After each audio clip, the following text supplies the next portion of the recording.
कभी सोचा है आपका फोन मतलब पलक झपकते ही आपके चेहरे को कैसे पहचान लेता है? या फिर आपका जीपीएस वो कैसे आपको ट्रैफिक से बचने के लिए सबसे अच्छा रास्ता बता देता है? ये सब जो कमाल की चीजें हैं ना, इनके पीछे एक ही मूल आइडिया काम करता है, कंप्यूटेशनल समस्याओं को हल करना। तो आज हम इसी दुनिया में थोड़ा गहरा उतरेंगे और जानेंगे कि आखिर ये समस्याएं हैं क्या और कंप्यूटर इन्हें सुलझाते कैसे हैं। तो चलिए एक सवाल से शुरू करते हैं। आपके जीपीएस जो इतना स्मार्ट है और एक साधारण सा पुराना कैलकुलेटर, इन दोनों में क्या कॉमन हो सकता है? सुनने में थोड़ा अजीब लगता है ना? लेकिन इसका जवाब कंप्यूटिंग की दुनिया के बारे में बहुत कुछ बताता है। देखिए, दोनों ही असल में एक पहेली सुलझा रहे हैं, एक कंप्यूटेशनल प्रॉब्लम। हाँ, ये बात और है कि उनकी पहेलियां बहुत अलग अलग हैं, और बस यही आज के हमारे विश्लेषण का सार है। असल में बात यह है कि हम कंप्यूटर से जो कुछ भी करने को कहते हैं ना, उसे मोटे तौर पर सिर्फ 4 खास तरह के सवालों में बांटा जा सकता है। आप कह सकते हैं कि ये कंप्यूटिंग की दुनिया के बिल्डिंग ब्लॉक्स हैं, उसकी नींव। तो चलिए एक एक करके इनको समझते हैं। तो सबसे पहले आते हैं डिसीजन प्रॉब्लम्स। जैसा कि नाम से ही थोड़ा अंदाजा लग रहा होगा, ये सबसे सीधे साधे सवाल हैं। इनका जवाब हमेशा हाँ या नहीं में होता है, सिंपल। जैसे सोचिए, आपका ईमेल फिल्टर वो कैसे तय करता है कि कोई मैसेज स्पैम है या नहीं? बस यही तो है एक क्लासिक डिसीजन प्रॉब्लम। एक और क्लासिक एग्जाम्पल लेते हैं। सवाल है, क्या नंबर 9 एक प्राइम नंबर है? अब ये एक बहुत ही सीधा साधा हाँ या नहीं का सवाल है ना? लेकिन मजे की बात यह है कि इसी तरह के छोटे छोटे सवाल यही ऑनलाइन सिक्योरिटी और क्रिप्टोग्राफी जैसी बड़ी और कॉम्प्लेक्स चीजों की नींव बनते हैं। और कंप्यूटर का जवाब वो भी उतना ही सीधा है, नहीं। कोई कंफ्यूजन नहीं, कोई बीच का रास्ता नहीं।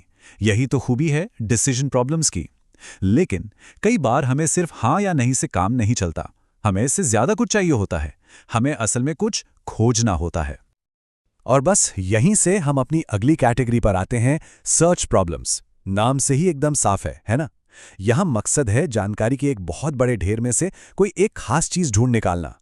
जब भी हम गूगल पर कुछ सर्च करते हैं तो असल में हम कंप्यूटर को एक सर्च प्रॉब्लम ही तो दे रहे होते हैं हल करने के लिए। जैसे मान लीजिए ये नंबर्स की एक लिस्ट है। अब काम ये है कि इसमें से सबसे बड़ा नंबर ढूंढना है। अब एक कंप्यूटर के लिए ये काम बच्चों का खेल है। वो क्या करेगा? वो बस लिस्ट में एक एक करके हर नंबर को देखेगा, उनकी आपस में तुलना करेगा और जो भी सबसे बड़ा मिलता जाएगा उसे याद रखेगा। और बस पलक झपकते ही कंप्यूटर को सही जवाब मिल जाता है, 89। ये सर्च प्रॉब्लम्स का एक बिल्कुल सटीक उदाहरण है।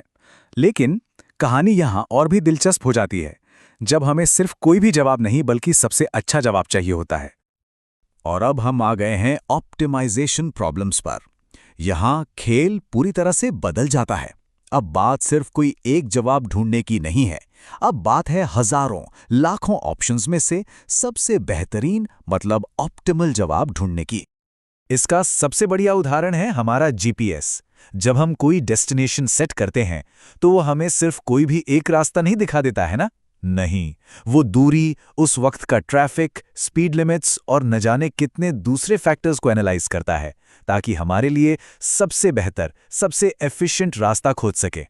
तो यहां मुद्दे की बात यह है कि आउटपुट हमेशा किसी खास पैमाने पर सबसे बेस्ट रिजल्ट होता है।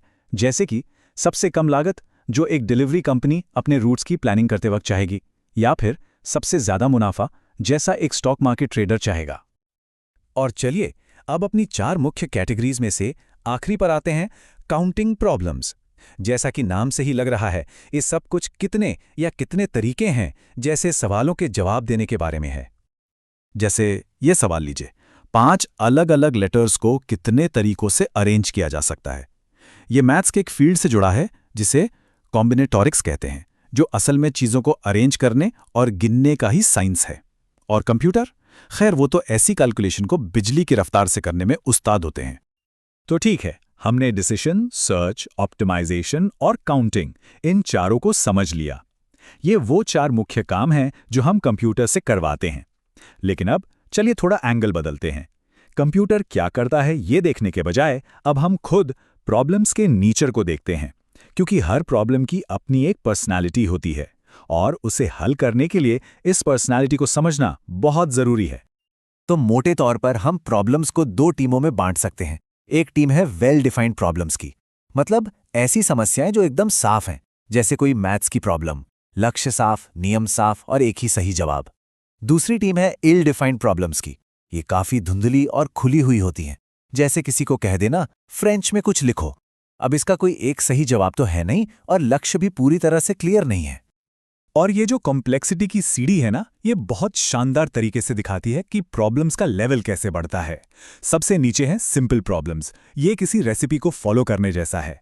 फिर आती है कॉम्प्लिकेटेड प्रॉब्लम्स। सोचिए, जैसे रॉकेट बनाना बहुत मुश्किल है, पर अगर आपके पास एक्सपर्ट्स हैं तो हो जाएगा। इसके ऊपर हैं कॉम्प्लेक्स प्रॉब्लम्स, ये एक बच्चे की परवरिश करने जैसा है। कोई एक सही फॉर्मूला नहीं है और नतीजा क्या होगा कोई नहीं जानता। और सबसे ऊपर वो हैं केओटिक या अराजक समस्याएं, जैसे किसी कुदरती आफत के बीच में फंस जाना, जहां बस किसी तरह टिके रहना ही मकसद होता है।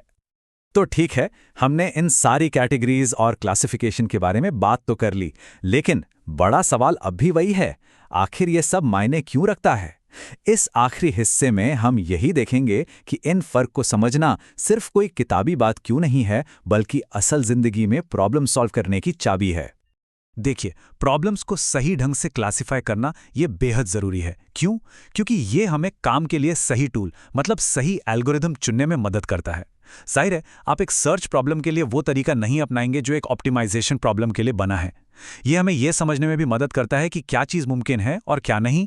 कुछ समस्याएं इतनी ज़्यादा पेचीदा होती हैं कि कंप्यूटर भी उन्हें पूरी तरह से हल नहीं कर सकते। और आखिर में इससे हमें यह पता चलता है कि कब हमें एक आजमाए हुए रास्ते पर चलना है और कब हमें एक्सपेरिमेंट करने और कुछ नया करने की ज़रूरत है।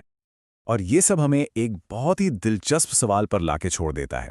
अब जब हम प्रॉब्लम्स को सिंपल से लेके क्योटिक तक अलग अलग कैटेगरी में रखना सीख गए हैं, तो भविष्य में क्या है? सोचिए, क्लाइमेट चेंज की अनिश्चितता से निपटना हो या अगली बड़ी महामारी की भविष्यवाणी करनी हो, ऐसी कौन सी विशाल क्योटिक समस्याएं हैं जिन्हें हल करने में कंप्यूटर हमारी अगली सबसे बड़ी मदद करेंगे? ये एक बहुत पावरफुल सवाल है और इसका जवाब हमारी दुनिया का भविष्य तय करेगा।